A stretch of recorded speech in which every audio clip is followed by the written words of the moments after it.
नमस्ते। इस विस्तृत विश्लेषण में सभी का बहुत बहुत स्वागत है। चलिए बिना कोई देरी किए फाइनेंशियल अकाउंटिंग और रिकॉर्ड कीपिंग के बेसिक फंडामेंटल्स की गहराई में उतरते हैं।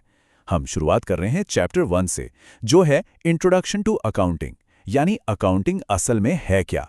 तो आइए पूरे फोकस के साथ इस विषय को एक्सप्लोर करते हैं। सबसे पहले बात करते हैं सेक्शन 1 की, द नीड फॉर रिकॉर्ड्स, जिसका सीधा सा मतलब है रिकॉर्ड रखने की आखिर जरूरत ही क्या है।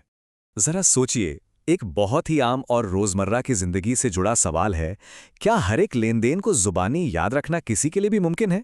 बिल्कुल नहीं। चाहे कोई भी बिजनेस हो या फिर मोहल्ले की कोई छोटी सी दुकान, दिन भर में इतने सारे सेल्स और परचेज होते हैं कि किसी भी इंसान के दिमाग के लिए हर एक ट्रांजैक्शन को याद रख पाना लगभग असंभव है। अब चूंकि हर चीज को दिमाग में फीड करके नहीं रखा जा सकता, तो इसका सबसे प्रैक्टिकल हल क्या निकलता है? बहुत ही सीधा सा जवाब है, इन सभी ट्रांजैक्शंस को अपनी डायरी में या फिर कंप्यूटर में लिखित रूप में रखना। और सच कहा जाए तो बस यहीं से हिसाब किताब की असल शुरुआत होती है। चलिए अब आगे बढ़ते हैं सेक्शन 2 की तरफ, मीनिंग ऑफ अकाउंटिंग, यानी अकाउंटिंग का सही अर्थ क्या है।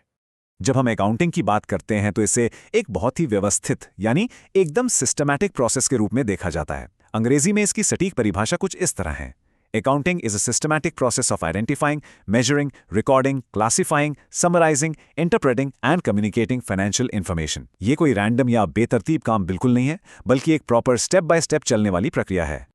और अगर बिल्कुल इसी व्यवस्थित प्रक्रिया को हिंदी में समझा जाए तो लेखांकन अर्थ के अनुसार ये जानकारी की पहचान, माप, रिकॉर्ड, वर्गीकरण, सारांश, व्याख्या और संचार की एक व्यवस्थित प्रक्रिया है।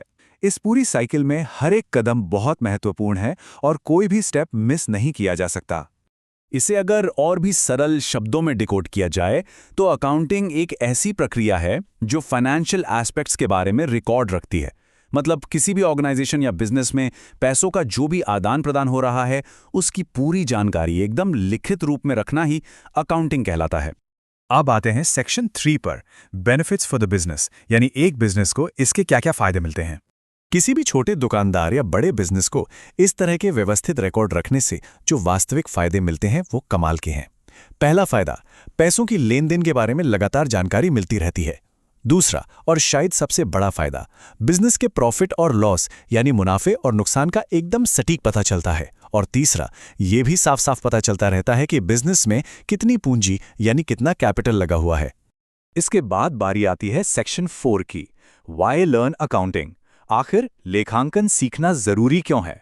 अकाउंटिंग सीखना क्यों जरूरी है, इसके 4 बहुत ही सॉलिड और महत्वपूर्ण कारण दिए गए हैं। Point number 1, maintaining systematic record of transactions, यानी हर एक लेन देन का एक व्यवस्थित रिकॉर्ड बनाए रखना।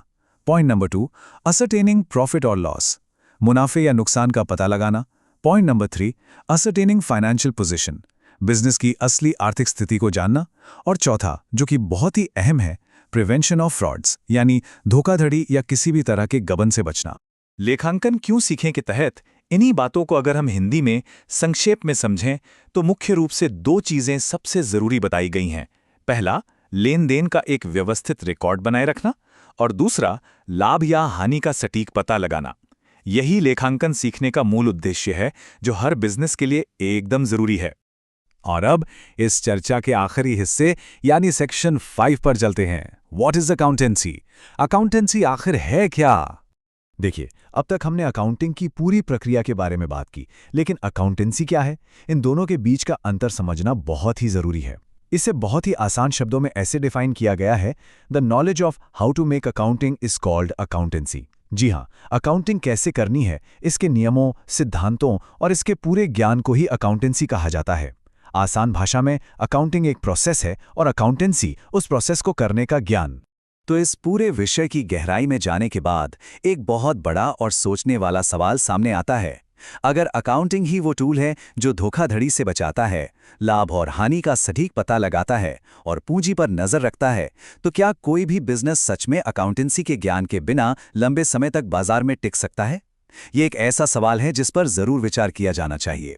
इस विश्लेषण का हिस्सा बनने के लिए बहुत बहुत धन्यवाद।